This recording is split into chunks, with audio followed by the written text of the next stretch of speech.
Welcome to The Explainer. Today, we're jumping into a really remarkable personal diary. It chronicles the day-by-day, step-by-step journey of recovering from a bone marrow transplant. And in doing so, it transforms one person's incredibly personal experience into this universal story of what it takes to rebuild a life. Okay, so here's how we're going to walk through this journey. First, we'll look at the very first steps of just rebuilding physical strength. Then we'll dive into the medical milestones and, the inevitable setbacks. After that, we see the huge effort that goes into planning the return home. Then, a new chapter begins, and we'll see what life is really like outside of medical care. And finally, we'll get into some pretty profound reflections on what it means to live in a new body. All right, so our story kicks off on day 28 after the transplant. And at this point, your whole world, it just shrinks down to one single, all-consuming focus: rebuilding strength. The daily walk, it's not just exercise. It becomes this ritual, a benchmark for progress, and honestly, a personal battlefield. And this one thought, written down just 4 weeks in, this is the engine driving the entire recovery.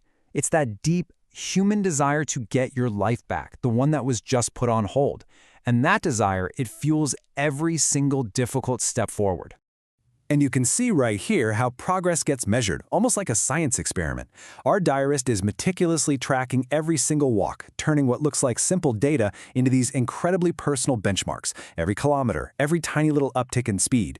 That's a hard-won victory. It's a way to actually see the progress, to quantify the struggle, and visualize that slow, steady path back to health. But recovery isn't just about physical strength you can measure on a watch. Not at all. It's this constant navigation of complex medical tests, treatments, and all these unexpected alarms that can really test your resolve to its absolute limit. Which brings us to a huge milestone on day 33. There's a key blood test, and it has nothing to do with pace or distance. No, this test looks deep inside the body to answer the single most important question of all. Is the transplant actually working? So what is chimerism? Well, it's basically the biological goal of the entire procedure. The whole point is for the new, healthy donor system to completely take over the patient's body. It's like you're building a brand new immune system literally from scratch. And as you can see, the path is just filled with hurdles. First, there's graft versus host disease, or GVHD, which is where the new immune system basically attacks the patient's body. Then on top of that, you've got a worrisome virus alert and this constant nagging fear of infection from something as simple as a catheter dressing starting to peel off. You can just feel the anxiety in this quote, right? A potential infection isn't just a medical issue, it's a direct threat to the most important goal on the horizon: the freedom and the psychological release of finally going home. And speaking of going home, it's not as simple as just packing a bag and walking out the door. No, it requires this massive logistical effort.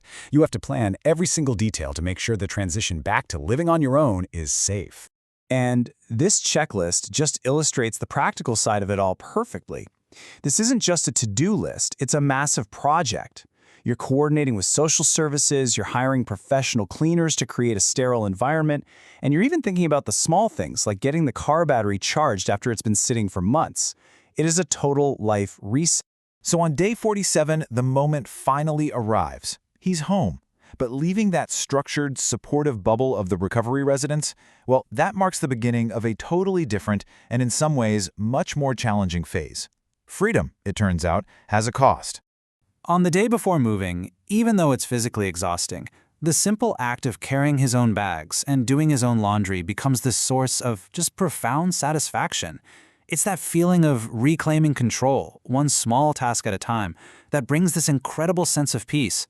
And the contrast between these two worlds is just so stark. At the residence, life is structured for you, to help you recover.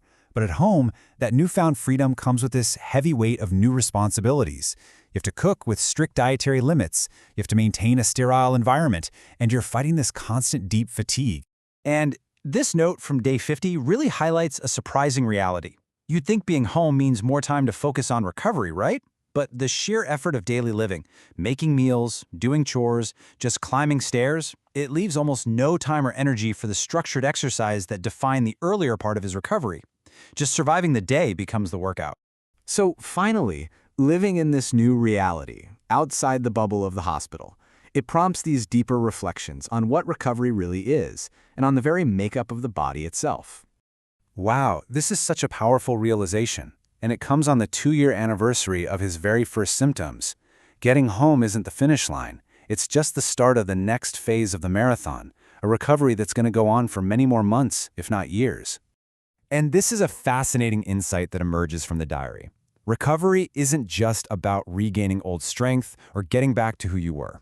It's about learning to live in a fundamentally changed body, a body that works on a totally new biological operating system. And what's so cool is how science gives us a window into this change. The patient actually looks at his own blood work and sees this high RDW value. And what that number means is that there are 2 different populations of cells coexisting in his veins: his own old, smaller cells and the brand new, larger cells from the donor. And then, on day 53, the big results from the chimerism test come in, and they confirm everything. The donor's bone marrow now makes up 98.82% of his system. I mean, think about that. It's not just a recovery, it is a near-total biological rebirth, right down to the cellular level. This whole journey just shows us that recovery isn't just a physical process. It is a profound, painstaking reconstruction of an entire world, medically, logistically, and biologically. It's an incredible reminder of the resilience it takes to truly begin again.